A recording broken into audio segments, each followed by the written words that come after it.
question was asked, I have realized within my system my electric charge has gone up to the point I feel no pulse a lot of the time, yet am extremely energized. How much control do I have within my own electromagnetic field?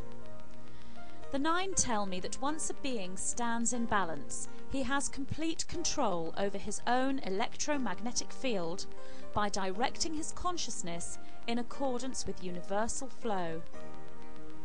Can something not in tune with my conscious wishes enter it with anything other than the best intent of my light being? Not if you are a conscious, ascending being following the path of light and awakening. When, if we ascend, in general, will there be greater love for some than others? For example, I love my wife and children more than the guy who delivers my newspaper. Moreover, I love the guy who delivers my newspaper more than the guy who cuts me off in traffic. Will this change after ascension? The 9 tell me, those that ascend in positive polarity will already have unconditional love for all. This shall be highly developed in some, and not so much in others. This unconditional love is not the same as the love for wives, children, or friends.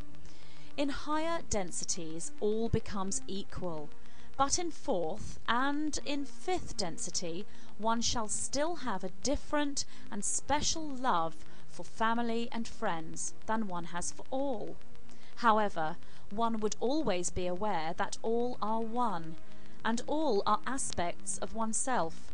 Therefore, love for all shall be natural, and people cutting you off in traffic shall no longer be a problem. Would your guides be willing to elaborate on the sacred pinecone? I understand it is related to the pineal gland. The pinecone is a symbol for the pineal gland within the brain because it looks like a tiny pine cone. The pinecone is a good symbol also because it embodies the shape of the universe. By that I mean that it is fractal, which is how the universe is formed. The pinecone is also a star-seeded plant. It is extraterrestrial and not native to Earth. The pineal gland is a small gland within the brain that operates like an inner eye, and when people speak of opening the third eye, it is the pineal gland they are talking about. It is actually like a little transmitter, like an aerial, that connects us into higher communication. It can be activated by spiritual exercises and meditation, and specifically by Kundalini raising exercises. Can you explain in biological terms what happens to the brain when you become a genius? Is there any way we can help this process?